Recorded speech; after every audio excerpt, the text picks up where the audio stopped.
Today I'm talking about how creating an author business plan has helped me with my goal setting. If you're new here, hi, my name is Caitlin Duncan. I am a traditionally published author and soon to be hybrid author. I post videos here on YouTube on Mondays talking about the writing process and all the bookish things, so be sure to hit that like button if you're ready to get started. Recently I listened to an amazing interview on the Rebel Author podcast with Joanna Penn from The Creative Penn talking about her newest nonfiction release, Your Author Business Plan. Throughout the years, I have started and abandoned so many author business plans because they seemed really overwhelming and in-depth, and I was never willing to put the time into it. In the interview, Joanna talked about how her first business plan was basically one sheet of paper talking about what she wanted to do with her business. And now she is a multi-six-figure author, so if she can do this, I'm pretty sure I can as well. Immediately after the interview, I bought the book, and once I realized how in-depth she goes right away with how to set up your author business plan, I raced to my computer, set up my phone with my Kindle app, and started working on my own business plan side by side while reading this book. And as we're headed into a fresh quarter of the year, and I love quarterly planning, this book really came to me at the perfect time. In the past, I have discussed using the HB90 goal setting course from author Sarah Cannon, and coming up is my third round going through it. With this course, you get lifetime access. I also did a video on how I went through the process my second time around last quarter. I will link that video in the cards above and also in the description box below in case you want to check it out after this video. And every quarter before I took the HB90 course, I felt like I was reinventing the wheel when it came to figuring out what I wanted to do next in my author business for that next quarter. And it really made the process a little more cumbersome and time-consuming than it needed to be. At the time, I didn't know what I needed, but when I came across this book, I was done for. I knew exactly what I needed, and that was an author business plan. I needed one place where I could access my present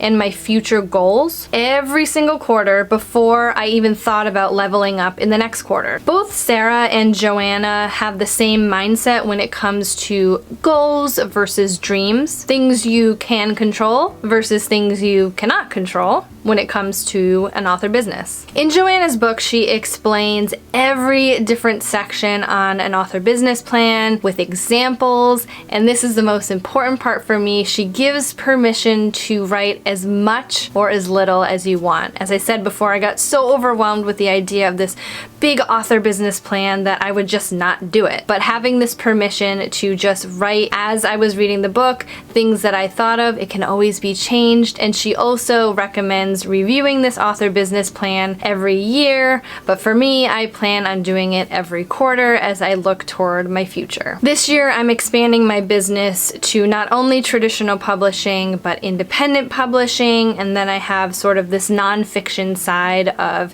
the YouTube channel and the podcast, and also a Patreon page. And I really wanted to view my business plan sort of coming from above and looking down at a higher level to see where all of these things fit together and what I need to do to level them up. Having that bigger plan in mind has really helped me focus on these pillars of my business and has helped my goals to reflect them. On top of that, with the HB90 way of viewing goals versus projects and tasks, I feel like this is a good melding of two different resources to really streamline the process of goal setting for each quarter. Even though it took several days for me to get through the book while I was building this author plan, I am so filled with joy and excitement about things I want to be doing in years to come. Even if you aren't the goal setting type, which I tend to think about goals the last month before a new quarter, I highly recommend this book at any stage of the author business process. It's important to have a purpose for everything that you're doing if your intention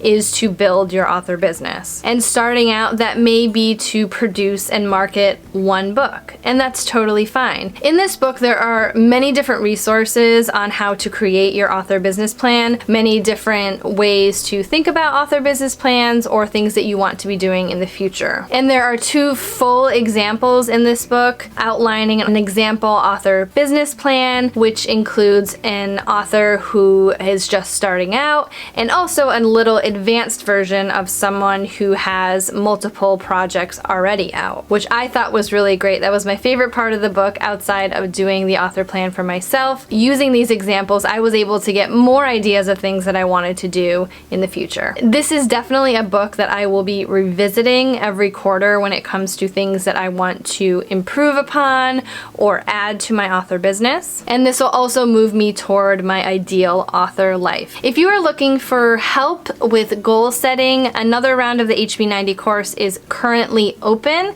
I do have an affiliate link in the description box below, which does not add any cost to you, but it does help support my channel, so I would so appreciate it, but it is absolutely not necessary. And at the end of this month, I'm going to be recapping my goals for this quarter and also reviewing the goals that I want to achieve next quarter. So be sure to subscribe and hit that little notification bell so that you are notified the moment that video goes live.